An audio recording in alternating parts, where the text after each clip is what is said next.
Om Suklam Bharadaram Vishnum Sasivarnam Chaturbhujam Prasannavadanam Dhyayat Sarva Veganopasanteya.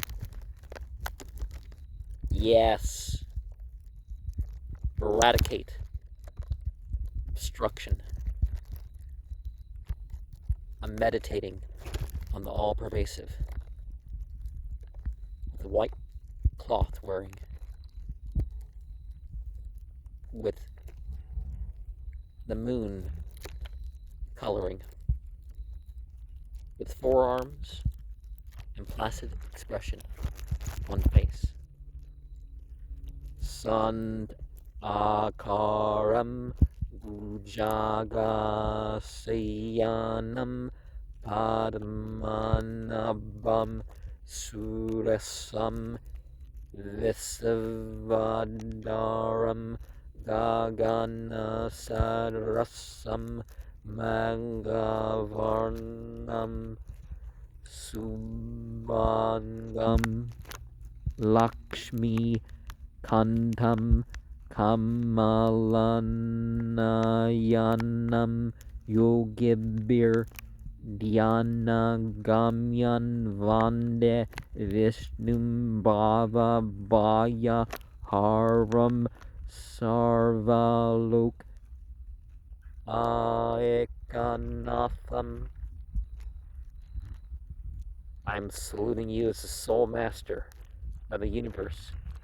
His presence is very peaceful, stretching forth on the serpent bed, supporting the lotus in the navel. Who is the Lord of all that shines, who is the support of the worlds, who is most subtle and all-maintaining, pervading like the heavens, with complexion like the clouds.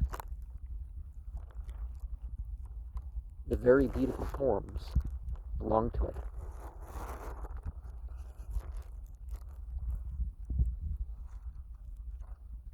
Who's the consort of nobility, whose eyes are as lotus flowers, who's meditated upon by those looking for a connection, and who destroys the fear of the cycling. Sa samkha chakram sa kirita kundalam sa pita vastram sarasiruvakshanam saravaksha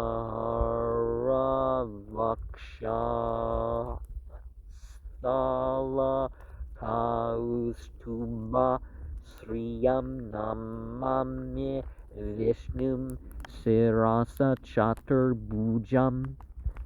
I'm bowing my head before the four-handed maintainer,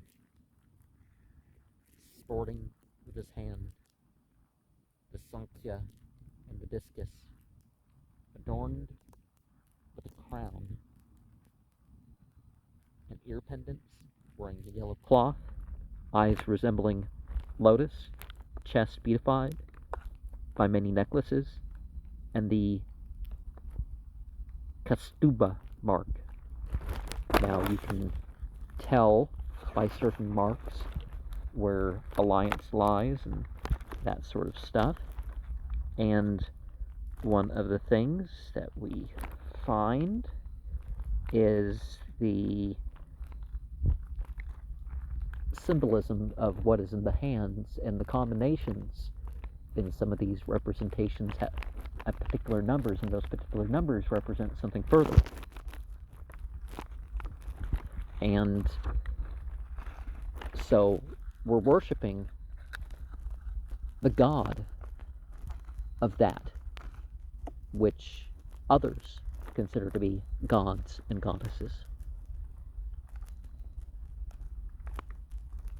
And some of these references, again, they're symbolic in the forms, because the forms belonging to remind us of what does it mean to have 4 arms or 6 arms or 2 arms. What is the significance of that? I myself saw a being in a cave that had 6 arms. And I don't think I've shared that in the channel, but I used to go on Vision Quest about St. Helens. And there was some success every time.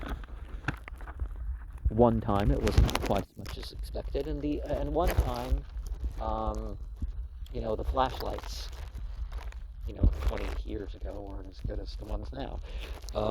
So we went down there. You got to at least have a mag light.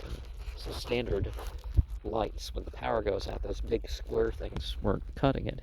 But one of the things we see in verse 2 is the same sort of talk of why we talk about the white goddess.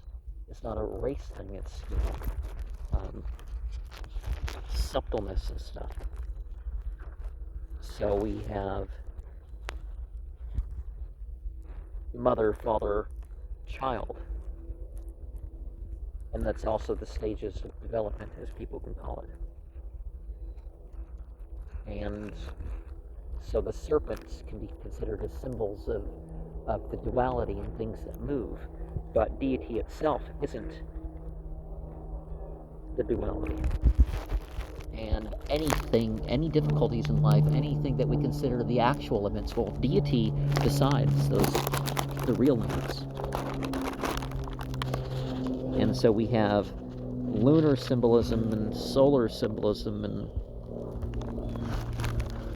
and the things being worn too, the tools of devotion.